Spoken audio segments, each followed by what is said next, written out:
అందరికీ నమస్తే. నేను మీ Ashok Kumar. Welcome to our channel. మనతో ఇవాళ స్టూడియోలో షణ్ముఖ్ గారు ఉన్నారు. నమస్తే షణ్ముఖ్ గారు. నమస్తే అండి. జగన్మోహన్ రెడ్డి వైసీపీ అధినేత.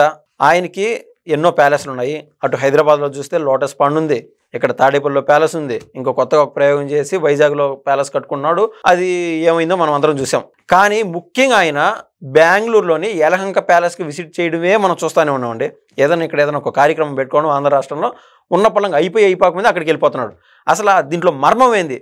వాస్తవంగా నేను చూసినట్లయితే నాకు అర్థమవుతుంది ఏంటంటే, డీకే శివకుమార్ కర్ణాటకలోని డిప్యూటీ చీఫ్ మినిస్టర్, ఇంకా రానున్న రోజుల్లో సీఎం కూడా కాబోతున్నాడు.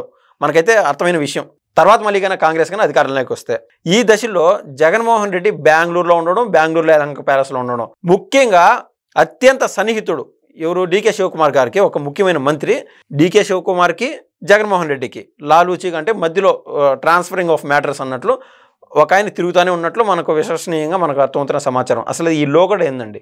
మరి గత కొంతకాలం మీన్స్ జగన్మోహన్ రెడ్డి గారు అధికారం కోల్పోయిన తర్వాత మీరన్నట్లు బెంగళూరులో ఉన్నటువంటి యలహంక ప్యాలెస్లోని ఎక్కువ కాలం గడుపుతున్నారు అని చెప్పేసి ఇది అందరికీ తెలుసు. ఆంధ్రప్రదేశ్ రాష్ట్రంలో ఏదైనా పెళ్లి వేడుకలు ఉన్నా, లేకపోతే ఎవరైనా కార్యకర్తలు అంటే వారి యొక్క ఇంట్లో కుటుంబ సభ్యులు చనిపోయినా హాజరవుతున్నారు, వచ్చి వెళ్ళిపోతున్నారు. ఆంధ్రప్రదేశ్ రాష్ట్రానికి ఏదో అతిథిలా వచ్చి వెళ్ళిపోతున్న మాట అయితే వాస్తవం.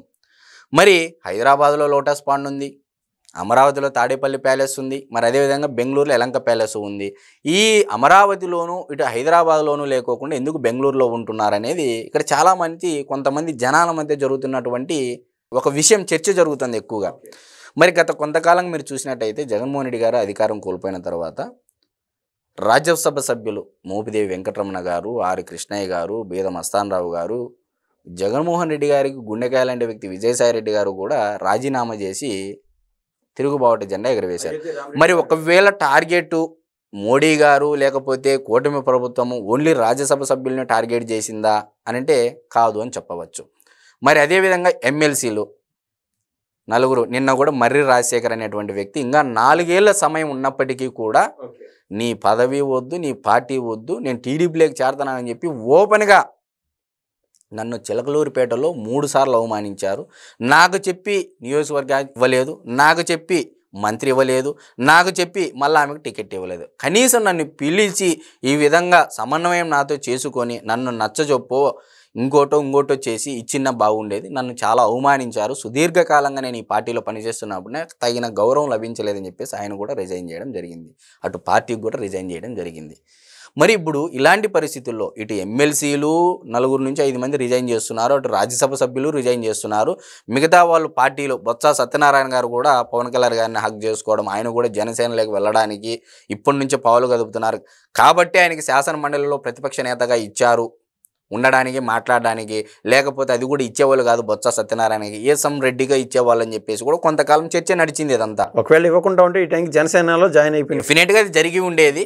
మరి చర్చ జరిగింది. ఎనీహౌ వైఎస్ఆర్సీపీ పార్టీలో ఉత్తరాంధ్రకు ఎవరైనా ఆర్థికంగా ఫండ్ పార్టీ తరపున పెట్టే శక్తి సామర్థ్యాలు ఉన్నటువంటి వ్యక్తి బొత్స సత్యనారాయణ గారు. ఇది ఎవరు కాదనేటువంటి వాస్తవం. కాస్ట్ ఈక్వేషన్లో కూడా డెఫినెట్గా ఉత్తరాంధ్ర అంటేనే కాపులు maximum. East Godavari, west Godavari, Vizianagaram, Srikakulam, చాలామంది కాపులు డామినేషన్ ఎక్కువ ఆ సైడు. సో ఏదైనప్పటికీ మరి ఇదొక అంశము రాజకీయంగా జరుగుతున్నటువంటి పరిణామాలు. మరి మరొక వైపు ఏంటంటే, బెంగళూరు వేదికగా డీకే శివకుమార్ గారితో మంతనాలు జరుపుతున్నారు. ఒకవైపు చెల్లి షర్మిలమ్మ, ఆమె చెవిలో జోరీగలాగా కంటిలో నలుసులాగా జగన్మోహన్ రెడ్డి గారి యొక్క రాజకీయ ఉనికి ప్లస్ రాజకీయ ఎదుగుదలకు అడ్డుపడుతున్నారు అని చెప్పేసి జగన్మోహన్ రెడ్డి గారు భావిస్తున్నారు అని చెప్పేసి జగన్మోహన్ రెడ్డి గారి మధ్య డీకే శివకుమార్ గారి మధ్య ఒక వ్యక్తిని అంటే సమన్వయం చేసుకుంటూ వీరిద్దరికి కాంగ్రెస్ పార్టీలోకి విలీనం చేస్తాము అంటే డైరెక్ట్గా కలిసే ఛాన్స్ అంటూ ఆ స్టేచర్ జగన్మోహన్ రెడ్డికి ఉంది. డీకే శివకుమార్ కూడా నో ప్రాబ్లం అటాల్. ఎప్పుడో వాళ్ళ రాజశేఖర రెడ్డి గారి టైం నుంచే రాజశేఖర రెడ్డి గారు ఎప్పుడు కర్ణాటకకు వెళ్ళినా డీకే శివకుమార్ గారి యొక్క గెస్ట్ హౌస్లో ఉండేవాళ్ళు అనేది అందరికీ తెలుసు. ఇది మరి చాలా సన్నిహిత సంబంధాలు ఉన్నాయి వైఎస్ రాజశేఖర రెడ్డి గారి యొక్క ఫ్యామిలీతో. షర్మిలమ్మ కూడా 2-3 సార్లు కలిసింది, తన బాధలు చెప్పుకుంది, అంత ఫైన్. మరి ఇప్పుడు ఈ పంచాయతీ తేల్చే వ్యక్తి ఎవరైనా ఉన్నారు అని అంటే అది ఒక డీకే శివకుమార్ గారి. అటు షర్మిలమ్మ రాజకీయ భవిష్యత్తుకు కానీ అటు జగన్మోహన్ రెడ్డి గారి రాజకీయ భవిష్యత్తు ఉండాలన్నా డీకే శివకుమార్ గారే వాళ్ళ ఫ్రంట్ పేజ్లో కనిపిస్తున్నారు. కావున మరి అక్కడ నుంచి వేదికగా మంతనాలు జరుపుతున్నారు. మరి ఒకవైపు కాంగ్రెస్ పార్టీ అధిష్టానమేమో అసలు కాంగ్రెస్ పార్టీని సమూలంగా ఆంధ్రప్రదేశ్ రాష్ట్రంలో ముంచేసినటువంటి వ్యక్తి జగన్మోహన్ రెడ్డి అని చెప్పేసి కాంగ్రెస్ పార్టీ అధిష్టానం భావిస్తూ ఉంది. మరి ఇటువంటి పరిస్థితుల్లో డీకే శివకుమార్ గారు ఏ విధంగా కాంగ్రెస్ పార్టీలోకి ఒకవేళ విలీనం ప్రతిపాదన జగన్మోహన్ రెడ్డి గారు నా దగ్గరికి ఈ ప్రతిపాదన తెచ్చారు కాబట్టే నేను మీ దగ్గర పెడుతున్నానని కాంగ్రెస్ పార్టీ అధిష్టానం దగ్గర పెడితే నిజంగా ఒప్పుకుంటుందా, పార్టీలోకి తీసుకుంటుందా?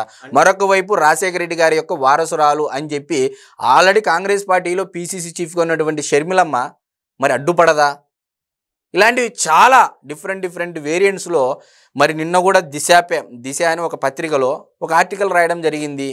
బెంగళూరు వేదికగా డీకే శివకుమార్ గారిని కలవబోతున్నారు. వైఎస్ఆర్సీపీ పార్టీని కాంగ్రెస్ పార్టీలో విలీనం చేస్తాము, కాంగ్రెస్ పార్టీ నాకు అప్పచెప్పితే ఏపీలో పగ్గాలు నేను పనిచేస్తానని చెప్పేసి కూడా డీకే శివకుమార్ గారి దగ్గర ప్రతిపాదనలు పెట్టారు జగన్మోహన్ రెడ్డి గారు అని చెప్పేసి దిశ పేపర్లో ఒక ఆర్టికల్ రాయడం జరిగింది.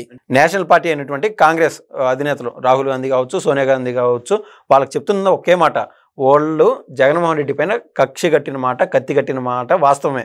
ఎందుకంటే ఆయన వల్ల పార్టీ ఇక్కడ సమూలంగా నాశనం అయిపోయింది.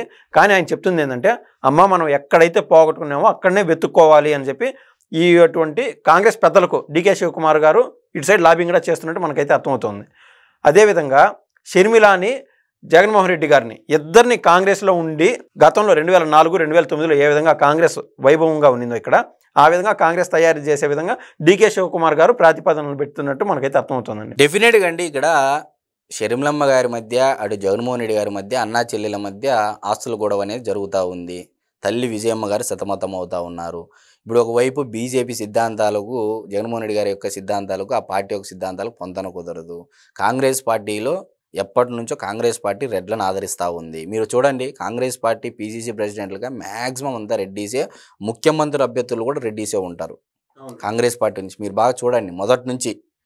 మరి ఛాన్స్ ఏదైనా ఉంది అంటే, ఒకవేళ రాజకీయంగా మీ ఆస్తులు నువ్వు సైలెంట్ అయిపోతే, అంటే షర్మిలమ్మకు ప్రతిపాదనలు ఈ విధంగా వెళ్ళాయి, సమ్ కేవీపీ ద్వారానో ఇంకోరో వ్యక్తి ద్వారానో వెళ్ళాయి, విజయసాయి రెడ్డి గారి ద్వారా కూడా వెళ్ళాయి. అప్పుడు షర్మిలమ్మ గారిని కూడా కలిశారు, ఆయన రాజకీయంగా దూరం అయిపోతానని చెప్పిన తర్వాత షర్మిలమ్మ గారిని కూడా కలిశారు.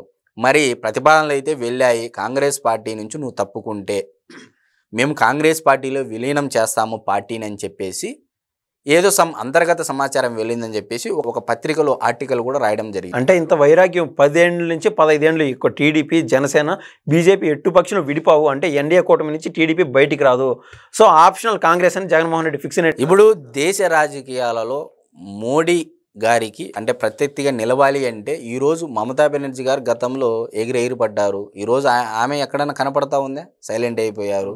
కేజ్రీవాల్ పరిస్థితి చూసాము. 3 సార్లు ముఖ్యమంత్రిగా ఎన్నుకోబడినటువంటి వ్యక్తి కూడా ఈరోజు పరాజయం పాలయ్యారు. అంటే ఈరోజు కేజ్రీవాల్ కూడా కేసులు ఇరుక్కొని, కుంభకోణంలో ఢిల్లీ లిక్కర్ స్కామ్లు ఇరుక్కొని ఇబ్బందులు అందరూ చూశారు. మరి ఎవరు నిలవాలన్నా కూడా మోడీ గారికి ప్రత్యర్థిగా ఈరోజు భయపడేటువంటి పరిస్థితి.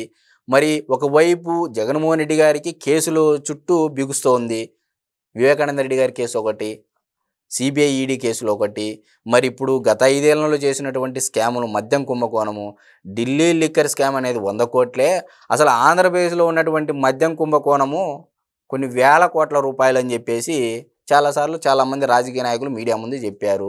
అసలు దేశంలోనే అతిపెద్ద కుంభకోణం ఏదైనా ఉందంటే అది మద్యం, ఆంధ్రప్రదేశ్లో జరిగిన మద్యం స్కామ్ అని. క్యాష్లెస్ ట్రాన్సాక్షన్స్, ఎక్కడ ఫోన్పే లేదు, యూపీఐ పేమెంట్స్ లేవు.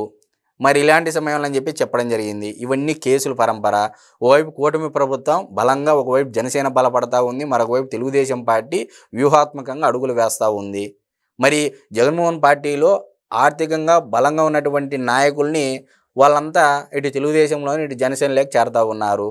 మరి ఇంక జగన్మోహన్ రెడ్డి గారికి ఆ నియోజకవర్గాల్లో ఆర్థికంగా బలంగా ఉంటేనే కదా ఖర్చు పెట్టడం కానీ, రేపొద్దున పార్టీ కార్యక్రమాలను ప్రజల వద్దకు చేర్చాలన్నా, ప్రజల తరపున పోరాడాలన్నా ఖచ్చితంగా ఆర్థికంగా బలంగా ఉండే వాళ్ళని ఎంచుకోవాలి.